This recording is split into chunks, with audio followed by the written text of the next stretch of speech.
Well, welcome to the Good Leadership Podcast. We explore the big ideas, practical strategies, and insights to help you grow and lead more effectively. I'm your host, Charles Good, and today we're diving into the book Think Again with Adam Grant, a book that challenges us to rethink what we know, embrace intellectual humility, and become more adaptable thinkers. Because in a world that rewards confidence and certainty, Grant makes a compelling case for why we should value the ability to rethink, unlearn, and change our minds. Today, we'll break down those key takeaways, how they apply to leadership and decision making, and how you can start thinking again in your own life. So, whether you're a leader, an innovator, or just someone looking to sharpen your thinking, this episode is for you. Welcome to the Good Leadership Podcast, where we explore the stories, strategies, and insights of thought leaders who inspire us to think differently and lead better. Through candid conversations and expert perspectives, we dive into the challenges, breakthroughs, and practical lessons that shape exceptional leadership. Let's be honest, being right feels amazing. There's nothing quite like that victorious moment when you confidently drop a fact in a conversation, watch everyone nod in agreement, and think, yep, I'm basically a genius. The problem, sometimes we're just confidently wrong. Adam Grant points out that we live in a world where confidence is rewarded. We're taught to have strong opinions, stand our ground, and defend our beliefs. That's great, until it isn't. Because the world is constantly changing, and clinging to outdated knowledge is like refusing to update your phone because the old version was fine. Think about all the things people used to be sure about. People once believed that tomatoes were poisonous, that Pluto was a planet, that Blockbuster was an unstoppable business. And yet, here we are, eating ketchup, living in a world where Pluto got demoted, and streaming everything because Netflix was willing to rethink what the movie rental business should be. So, believe it or not, the smarter you are, the harder it is for you to rethink your beliefs. Now, you might think that sounds like an insult, but don't take it personally. Take it as an opportunity. You see, the problem isn't intelligence. The problem is that smart people are really good at defending bad ideas. If you're a lawyer, a debater, or someone who enjoys winning arguments at Thanksgiving dinner, you probably know exactly what I mean. So instead of seeking the truth, we often seek validation. We want to be right more than we want to be better.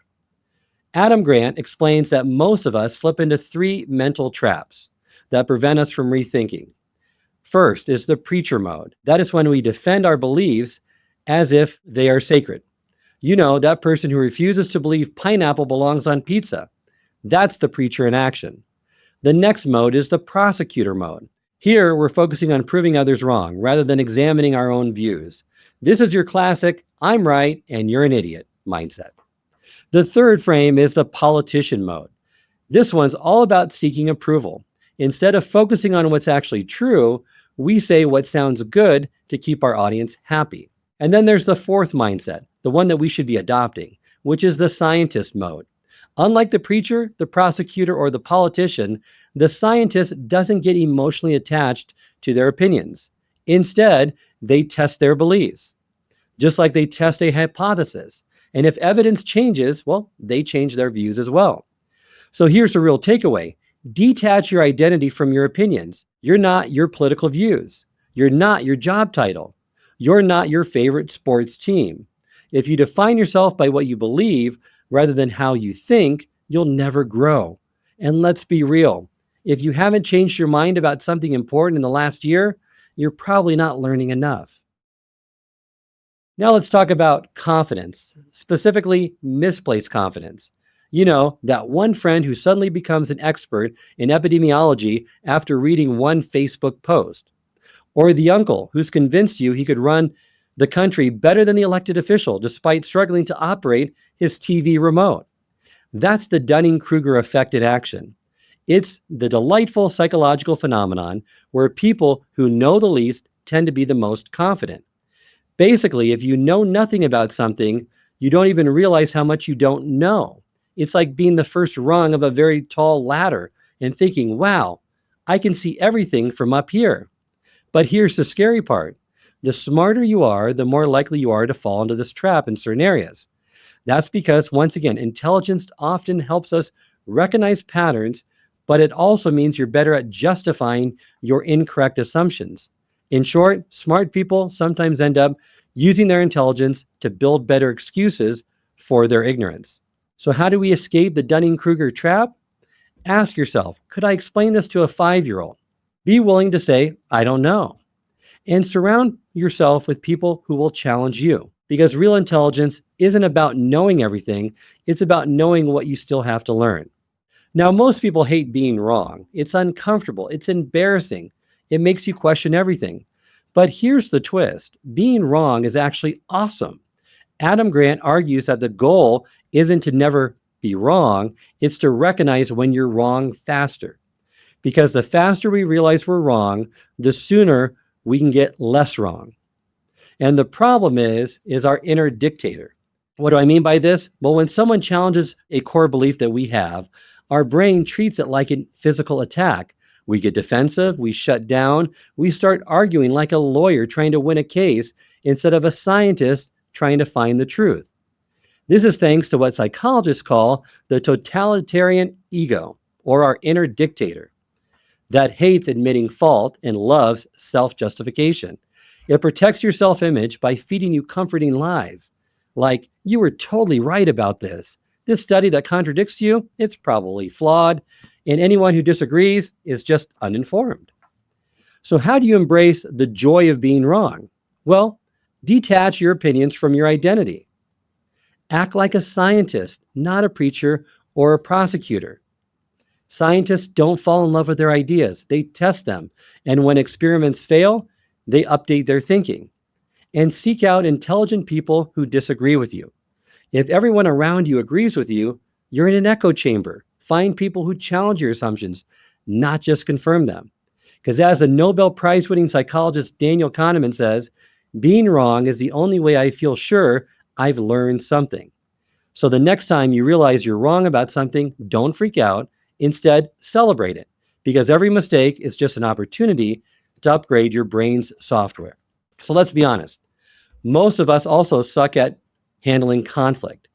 A lot of us like to avoid it altogether, saying things like, I'm fine, everything's fine, just let's pretend that it didn't happen.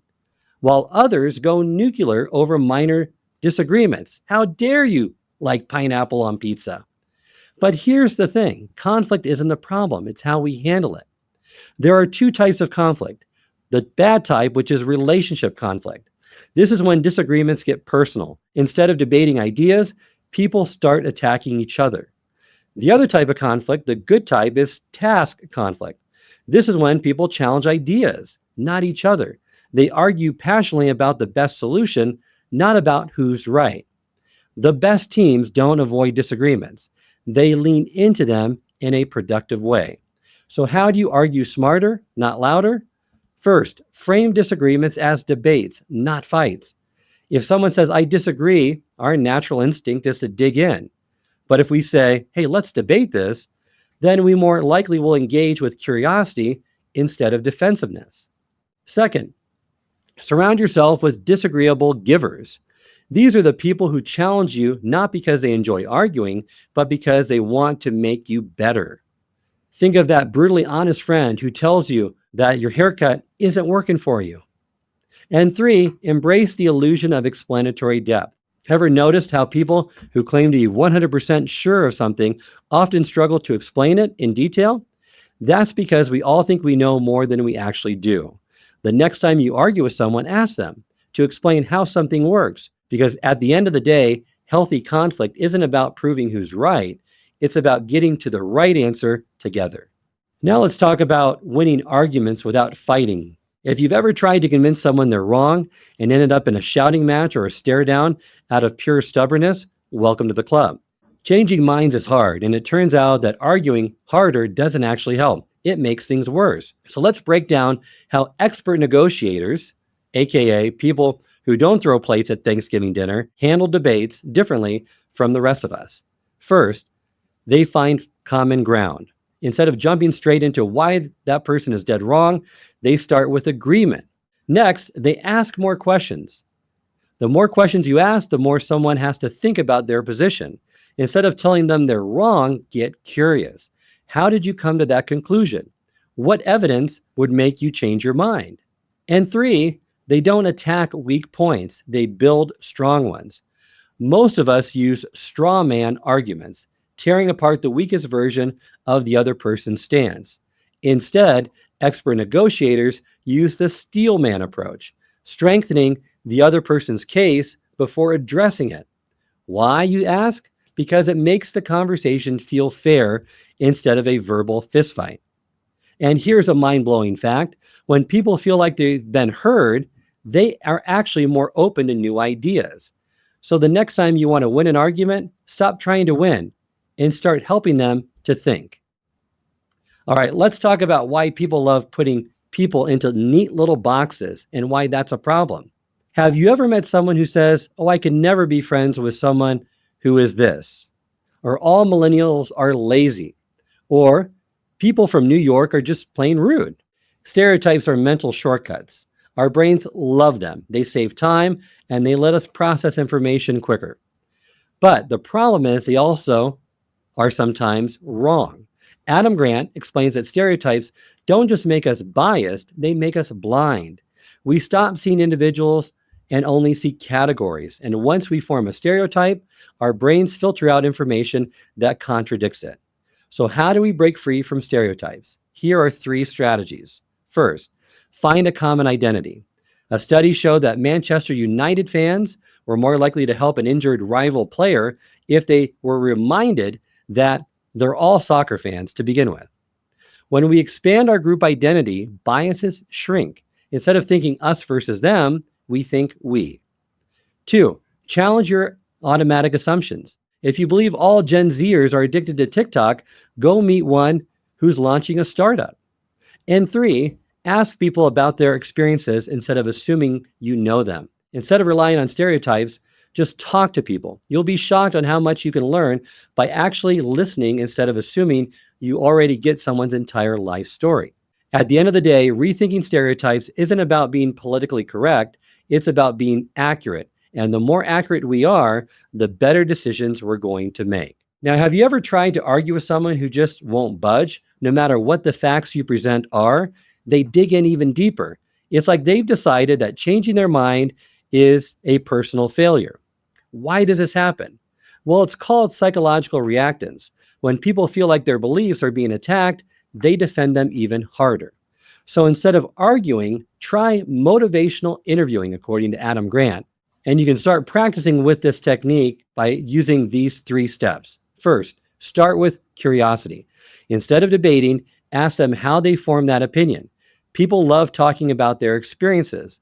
When they reflect on why they believe something, they sometimes notice the cracks in their own thinking. Next, get them to explain how instead of why. If you ask someone, "Why do you believe that?" they'll defend it to the death. But if you ask, "How would that actually work?" their brain shifts into problem-solving mode. They start rethinking their assumptions on their own. And finally, summarize their view before sharing yours. Instead of saying, "Here's why you're wrong," instead say, "So if I understand correctly, you believe X because of Y, correct? Right?" That makes people feel heard and less defensive, and that makes them more open to new ideas. Bottom line, the best way to change someone's mind isn't to argue, it's to ask. Most of us hate uncertainty. We want clear answers. We want to know if eggs are good or bad for us. We want to know if coffee is a miracle drink or a death trap. Overall, we want certainty. But here's the truth: certainty is a trap. Adam Grant calls this the binary bias, that tendency to divide the world into two extremes when the reality is way more complex. Instead of thinking yes, no, black, white, good or bad, we should be thinking it depends. So, how do we embrace uncertainty? First, look for complexity, not simplicity. Instead of thinking this idea is right and that one is wrong, ask, what am I missing in this conversation? The best thinkers add nuance instead of reducing everything into a Twitter argument. Next, stop seeing debates as two-sided battles. If an issue feels like it has two extreme sides, there are probably at least 5 perspectives in between. Instead of choosing a side, try exploring all of them. And then ask yourself, what would change my mind? If the answer is nothing, that's a sign that you're stuck in a mental trap. When we stop demanding certainty and start embracing curiosity, the world gets a whole lot more interesting. So, how do we apply rethinking to everyday life? Well, for individuals, make rethinking a habit. First, seek out information that contradicts your views. Follow people you normally would disagree with. Next, get comfortable with being wrong. Laugh at yourself when you make mistakes. It helps you learn. And then finally, start conversations by asking people what they've changed their mind on recently. That's a great practice to start doing right away. Now, for leaders, create learning cultures and do the following things. You need to encourage psychological safety. Make sure your team feels safe questioning the status quo. Abandon best practices. Strive instead for better practices and keep evolving those. Also, track rethinking, not just results. A smart decision-making process matters more than short wins. Here's the thing, if we don't make time for rethinking, we'll spend our lives stuck in outdated beliefs. Adam Grant himself schedules rethinking time every week, a time to question his own views, seek out new perspectives, and challenge his assumptions. What if you did the same? Set aside an hour a week to question your beliefs. Ask your challenge network what you should rethink, and get excited when you realize you're wrong. It means you're getting smarter. And remember, the smartest people aren't the ones who know the most. They are the ones who are willing to rethink the fastest. Until next time, stay curious, stay humble, and keep rethinking. I hope this episode has provided you with valuable insights. If it has, I ask you to share it with someone who would also benefit from it. If you've been enjoying and gaining knowledge from this podcast, then subscribe to our YouTube channel where you can find all the previous episodes of the podcast and additional learning resources. You can also subscribe to the podcast on Apple or Spotify and leave up to a 5-star review.